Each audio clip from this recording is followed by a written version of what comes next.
Hello welcome to my YouTube channel. आयो सबैजना सन्चै हुनुहुन्छ। म एकदम फिट मान्छे। म चाहिँ आज मोबाइल किन्न गइसकेको थिएँ गाइज। मेरो हातमा चाहिँ पैसा आयो गाइज। पैसा अनि फोन किन्न गएको थिएँ इन्डियामा।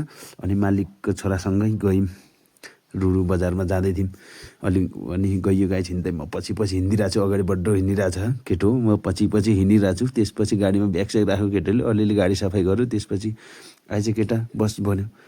म पनि गाडीमा बस्न पाइन्छ भनेर हतारसँग गरेर ड्याङ्गै गएर भित्र ढोका खोलेर स्वाटै भित्र छिरिसकेपछि त भाडा माग्छ। होइन होला भाडा त भनेको मजा गरेर चाहिँ केटो त्यहाँबाट लागियो रुरुतिर जाँदै थियौँ। टक्क गाडी चलाएको छ। म पछाडि बसिरहेको छु।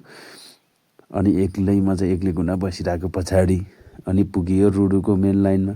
त्यहाँ पुग्यो टक्क। म चाहिँ भिडियो बनाउँदै हिँडिरहेको थिएँ पछाडिबाट। त्यहाँ सरासर गइरहेको थिएँ। गाडीहरूको लाइन थियो त्यसमा। बिस्तारै गर्दा रुरुमा पुग्ने चाहिँ अन्तिम थियो। रुरु लगभग रुरुको छेउ बजारको छेउमा पुगियो। त्यहाँ पुगिसकेपछि पनि गाडीको झन् जाम आउन थाल्यो। त्यता वारिपारि भिडहरू चाहिँ बवाल सिन आइसकेको थियो। त्यहाँ गाइस त्यसको भिडियोहरू बनाएँ। त्यसपछि रुरु मेन बजारमै गइसकेको थिएँ। त्यहाँदेखि म झरेर हिँड्दा पनि गाडी त के म नजिक ल्याउनु लाग्यो एउटाले फेरि। त्यसपछि देखाइदियो गाइस रुरुको बस पार्क चाहिँ यति बवाल थियो गाइस। त्यहाँको सिनहरू बस पार्क भन्ने यति दामी। त्यसपछि बस पार्क भिडियो देखाइसकेपछि हामी सिधै गयौँ नास्ता खाने ठाउँमा। नास्ता सस्ता नि खाइयो ड्याङ्गै।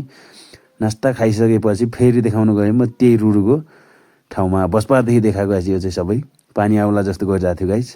त्यसपछि हामीहरू पानी आउला जस्तै गरिरहेको थियो गाइस। अनि भिडियो चाहिँ बनाउँदै गएँ। पानी आयो झन् बनाउँदै गएँ। त्यसपछि पानी आयो। त्यहाँ वेट गरियो लगभग 2-3 घन्टा वेट गरिसकेपछि हामीहरू चाहिँ फर्किने कार्यक्रम थियो। म चाहिँ रुरु किन गएँ भन्नु होला गाइस। म चाहिँ फोन ल्याउन गएको थिएँ दाइको लागि। त्यो फोनको भिडियो चाहिँ यसको लास्टमा आउँछ।